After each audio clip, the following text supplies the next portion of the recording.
sekitar Nabi, ya, yang jumlahnya ribuan, Pak, itu mendengarkan apa yang dikatakan oleh Rasul melalui firman Allah Ta'ala dan sunnah-sunnahnya, ya.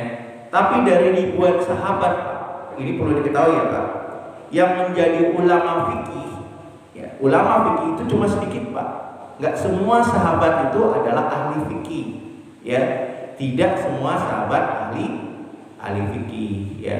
Seperti misalnya siapa, Pak, ya? Kalau Umar, kalau Khalifah, kalau Khulafaur Rasyidin, semuanya adalah ahli fikih. Dari Abu Bakar, Umar, Utsman, Ali adalah ahli fikih, adalah ulama-ulama, ya. Mereka sekaligus sebagai pemimpin juga sebagai ulama. Kalau Abu Sufyan, Pak, nah itu bukan ulama, ya. Jadi sahabat Abu Sufyan, ya, beliau baru masuk Islam ketika Fathul Mekah, walaupun dia termasuk sahabat, ya, tetapi dia bukan ahli fikih, ya, bukan ahli fikih. Jadi banyak para sahabat itu, ya, yang jumlahnya ribuan, tapi yang menjadi ahli fikih, ya, jadi ahli ilmu dan ahli syariat itu jumlahnya cuma sedikit. Jadi hanya 130 sahabat lah yang menjadikan mereka adalah disebut dengan ahli fikih, ya, yang ilmunya dan mengajarkannya kepada masyarakat. Nah, ini perlu diketahui ya, Pak, ya, seperti itu. Nah, ketika masih ada Rasulullah SAW, ya, permasalahan-permasalahan yang terjadi di masyarakat itu langsung dibicarakan oleh kepada Rasulullah. Jadi ditanyakan langsung masalah itu dan dijawab langsung oleh Rasulullah Shallallahu Alaihi Wasallam. Jadi ketika Rasul masih hidup, nggak ada masalah dengan hukum, Pak. Mereka para sahabat yang tidak mengerti, ya, mereka langsung bertanya kepada Nabi. Ya. Di samping para sahabat juga orang-orang suku Badui juga banyak bertanya kepada Rasulullah SAW, dan itu menjadi ilmu untuk para sahabat. Ya, jadi periode Rasulullah SAW, ya, banyak Rasulullah menyampaikan Al-Quran dan sunnahnya, kemudian didengarkan oleh para sahabat. Kalau itu Al-Quran mereka catat dalam batu-batu, ya, dalam catatan mereka, ya, di batu-batu, di tanah, apapun mereka dituliskan dimanapun dan dihafal oleh mereka. Itu Al-Quran, karena Al-Quran itu disuruh tulis dan disuruh hafal oleh Rasulullah Sallallahu Alaihi Wasallam. Nah itu, Pak, itu Al-Quran, ya. Nah itu seperti itu. Nah itu periode ketika masih ada Nabi Muhammad SAW. Tapi perlu diketahui, Pak, bahwa para sahabat tidak semuanya, ya, ketika Rasulullah berada di mana, ya, mereka mengikuti Rasulullah Sallallahu Alaihi Wasallam, ya. Jadi ayat-ayat tertentu hanya diturunkan mungkin hanya beberapa sahabat yang mendengarnya, atau Rasulullah menjelaskan tentang hukum-hukum tertentu. Tidak semua sahabat tahu, Pak, ya, tidak semua sahabat ikut, ya. Makanya pemahaman sahabat terhadap ilmu syar'i juga berbeda-beda satu sama lain, ya, dan terjadi perbedaan pendapat di kalangan sahabat.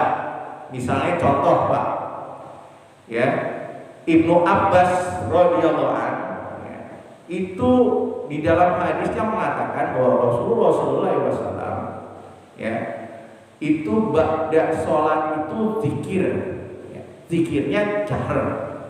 Ini Abdullah bin Abbas, Pak. Jadi Rasulullah SAW ba'da sholat berjamaah, ya, kemudian dia zikir yang dilakukan oleh Rasulullah SAW, ya, adalah zikirnya jahar. Tapi bersama dengan sahabat-sahabat yang lain, zikirnya tidak jahar, Pak. Nah, ini akhirnya ada dua pendapat yang berbeda satu sama lain. Nah, orang yang memahami ilmu, Pak, yang memahami ilmu ini tidak akan mempersalahkan. Kenapa? Rasulullah melakukan zikir jahar dan ada juga kadang-kadang melakukan zikir sir. Ya, sepengetahuan dari Ibnu Abbas, Rasulullah selalu zikir jahar, tapi para sahabat lain menyatakan bahwa Rasulullah juga melakukan zikir sir, ya, tidak mengeraskan zikirnya. Dua-duanya ada dalil dan kuat, Pak, karena Ibnu Abbas juga sahabat besar.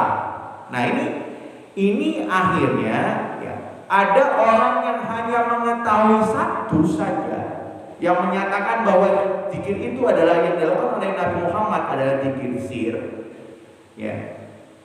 Sehingga mereka mengatakan zikir yang dilakukan orang-orang yaitu zikir jahar ba'da sholat dianggap perbuatan bid'ah. Padahal bukan bid'ah, Pak. Cuma dia nggak paham aja bahwa Rasulullah juga menyampaikan kepada sahabat yang lain bahwa Rasulullah juga melakukan zikir secara jahar. Nah, ini harus dipahami, Pak. Jadi nggak sembarangan kita menyatakan orang-orang itu melakukan perbuatan bid'ah. Padahal bid'ah itu sesuatu yang tidak dilakukan oleh Nabi Muhammad Sallallahu Alaihi Wasallam. Padahal Rasulullah Sallallahu Alaihi Wasallam melakukan zikir jahar juga, gitu. Kemudian ada juga orang yang berpendapat bahwa qunut subuh adalah bid'ah. Qunut subuh adalah bid'ah. Padahal qunut subuh itu, ya, itu diriwayatkan oleh siapa? Anas bin Malik, sahabat besar, Pak. Bahkan Rasulullah SAW sampai akhir hidupnya, menurut Anas bin Malik, Rasulullah melakukan qunut subuh. Sementara orang-orang lain mengatakan bahwa Rasulullah tidak melakukan qunut subuh.